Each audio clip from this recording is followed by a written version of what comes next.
Those were the last words I heard from my daughter. I'll be fine.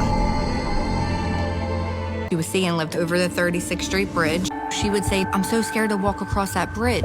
The mother of the missing child had found somebody underneath this bridge. I could see the body at the top of the hill appeared to be that of a teenage girl. It brings you to your knees. Everyone fell apart. Every Monday, I called the prosecutor's office. We're looking for answers. I wore a badge, but I couldn't protect my own. The case was quite frustrating. Every lead we ever looked into, we're hitting dead ends.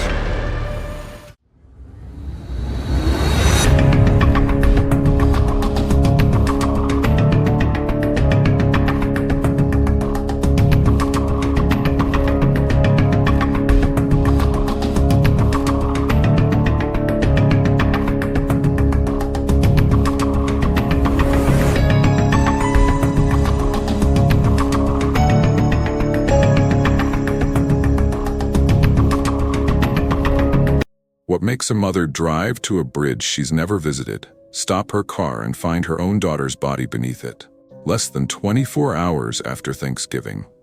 In November 2003, 16-year-old Sherita Williams left her home in Pennsauken, New Jersey, for something simple: to get her nails done and meet a friend.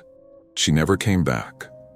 What began as a normal holiday weekend would end as one of South Jersey's most haunting cold cases, a tragedy that would take 5 long years to solve, and a mother's intuition that proved sharper than any police lead. By the time officers arrived at the 36th Street Bridge that afternoon, what they found confirmed every parent's worst fear, and started a search for justice that would test both faith and time. Sherita Marguerite Williams was born on October 1st, 1987. Her family called her Sunshine because she had that rare kind of energy that filled a room. She was the kind of teen whose laugh carried down the hallway, the student who always had her homework done, the friend who could make you smile on your worst day. At 16, she was already talking about college. She wanted to become a social worker, to help people rebuild their lives the same way she saw her mother help neighbors through the church. She had a small circle of close friends, and her teachers described her as diligent, confident, and driven. At home, she was one of 3 children, an older sister, Sabrina, and a younger brother, John. Her parents, Harry and Wilma, were proud of her focus and faith. Pennsauken, New Jersey wasn't a dangerous place to grow up. It was a suburban town just across the river from Philadelphia, filled with modest houses, front porches, and quiet streets. The Williams home was warm, structured, and loving. Sherita was active in the youth group at church, babysat to earn spending money, and had a boyfriend she cared deeply for. By all accounts, life was steady, hopeful, and full of potential. That's what made November 28, 2003 so devastating. It was the day after Thanksgiving. Sherita wanted to look her best for the weekend, so she made plans with a friend to get their nails and eyebrows done at Hollywood Nails, a small salon a few blocks away from her house. Her friend worked that day and said she'd meet her there after her shift. Sherita didn't drive, but the salon was close enough to walk. She told her mother she'd be home in a few hours, then left the house sometime after 5 in the evening. Her mother remembers reminding her to be careful, and Sherita saying she would. She walked out the front door, down a street she'd walked 100 times before. It should have been an ordinary Friday night, but the friend she was supposed to meet never showed. Later, it would be revealed that she got off at the wrong bus stop and never made it to the salon. Sherita, without a cell phone, went ahead and got her nails done anyway. At 6 o'clock, she paid, thanked the technician, and walked out alone. Instead of going straight home, she decided to stop by her boyfriend's house, which wasn't far from the salon. When she got there, his mother answered the door. She told Sherita that he was asleep and didn't invite her inside. According to reports, the woman didn't like her very much. Upset, Sherita walked away and used a nearby payphone to call him. She was angry and hurt, but that phone call would be the last known contact she ever made. At home, her parents weren't immediately alarmed.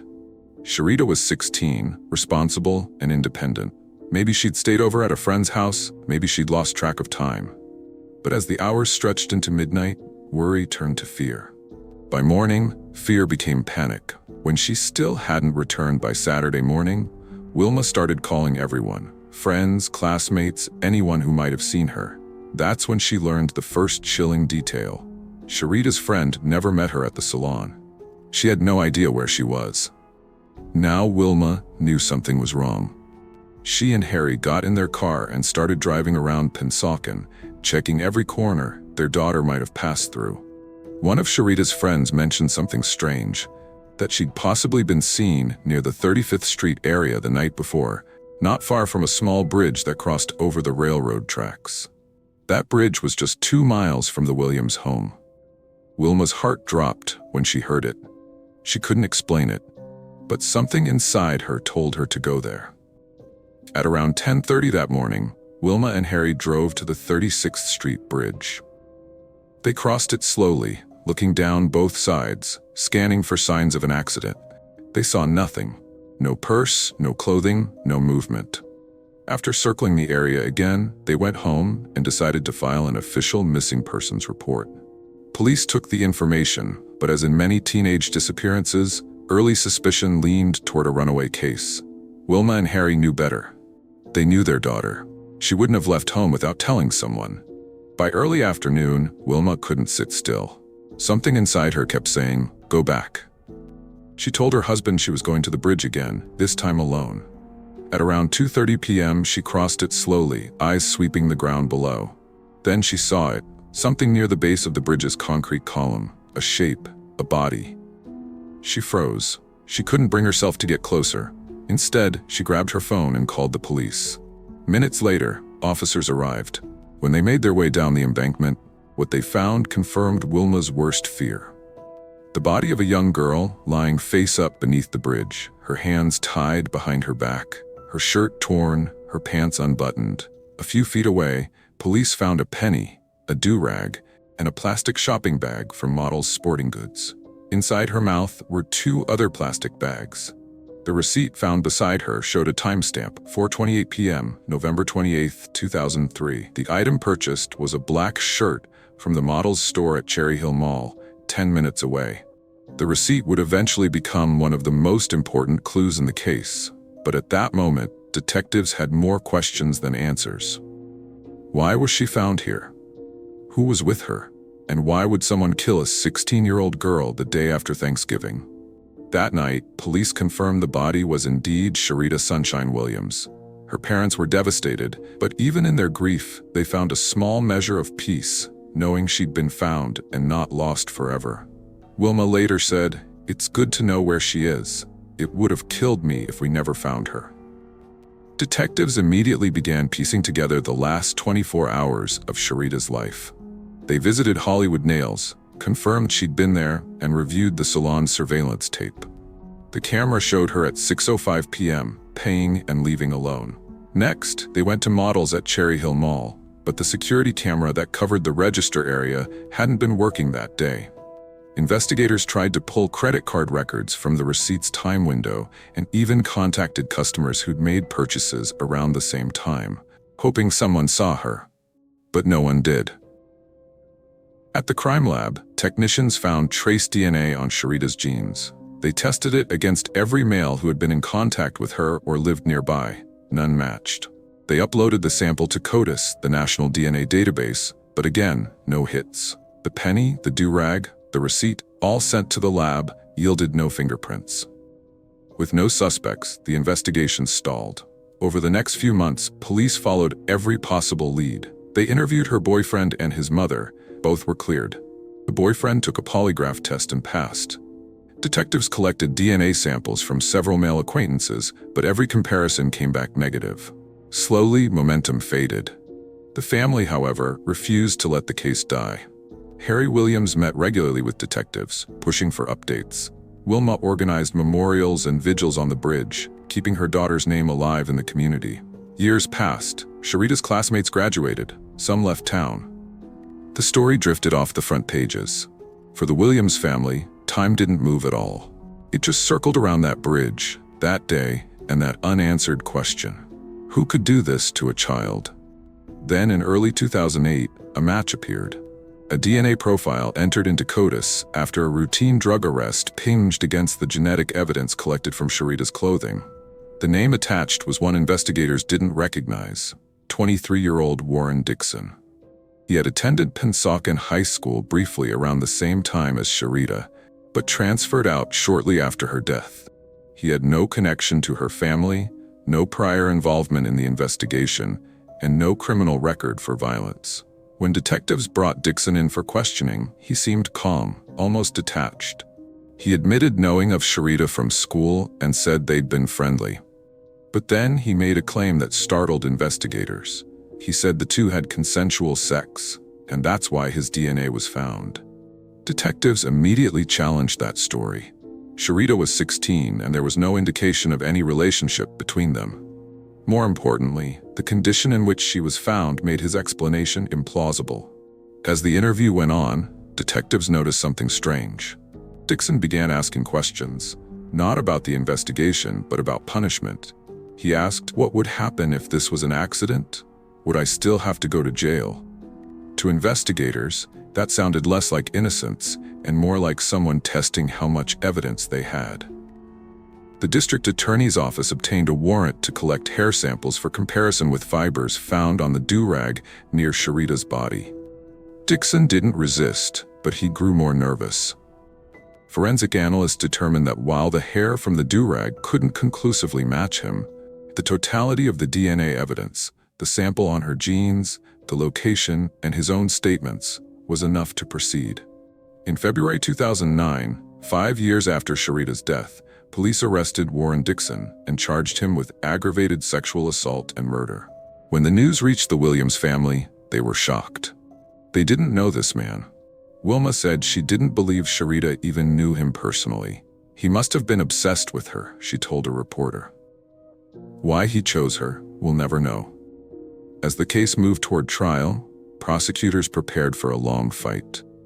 But in March 2011, Dixon accepted a plea deal, guilty to aggravated manslaughter and attempted aggravated sexual assault. The murder charge was reduced as part of the agreement. In June 2011, he was sentenced to 20 years in a New Jersey state prison. Under state law, he would have to serve at least 85% of that sentence before being eligible for parole, meaning he could walk free in 2028. In the courtroom that day, Sherita's family spoke through tears. They thanked the detectives who never gave up, but the sense of relief was complicated. Justice had been served on paper, but not in the heart. Wilma said, "He'll get out one day. He'll get to live his life, but my daughter doesn't get another chance." For the Williams family, the pain never ended. But neither did their dedication. Every year, on the anniversary of her death, they gather at the 36th Street Bridge with friends, neighbors, and candles. They pray, they sing, and they speak her name out loud. They call it Sunshine's Day. The bridge where she was found is no longer just a place of tragedy. It's a symbol of endurance. Sherita's case also became a quiet example of how technology and persistence can intersect. The DNA match that cracked her case came from an unrelated arrest, a reminder that every piece of evidence matters, no matter how long it sits in a file. Detectives later said the turning point wasn't luck, it was science meeting patience, guided by a mother who refused to stop asking questions. The receipt, the penny, and the bridge became the three symbols that defined her story. A purchase time-stamped hours before her death, a coin that may have fallen from her pocket, and a location her mother somehow knew to check when no one else did. Each detail tells a story about instinct, evidence, and the thin line between the known and the unknown. Today, Warren Dixon remains behind bars, serving his sentence in a New Jersey correctional facility. Unless laws change or parole is denied, he could be free again within a few years. For the Williams family, that thought reopens old wounds. For them, the story never really ended. What began with a missing girl's silence ended with a mother's scream under a bridge. Yet, through all of it, Wilma Williams' love never faltered. When asked how she found the strength to keep going, she said simply, "God told me to look." That instinct, that moment, led authorities to her daughter and set in motion a chain of events that finally brought justice. It wasn't the forensics alone, or the paperwork or the DNA. It was a mother's refusal to let her child be forgotten. Sherita Sunshine Williams was 16 years old, full of dreams, laughter, and potential. Her story reminds us that evil can hide in plain sight, and that sometimes the light that exposes it comes not from laboratories or headlines, but from a mother's heart that refuses to stop searching. A receipt, a penny, and a bridge. 3 small things that closed a case, and a mother's faith that opened it. If you believe stories like Sherita's deserve to be told, with truth, with dignity, and without forgetting the people behind the headlines, don't just watch. Share her name, keep it alive, because justice isn't only about the verdict, it's about the memory that refuses to fade. Sherita Sunshine Williams will forever be 16. And somewhere in Pennsauken, under that bridge, her light still shines.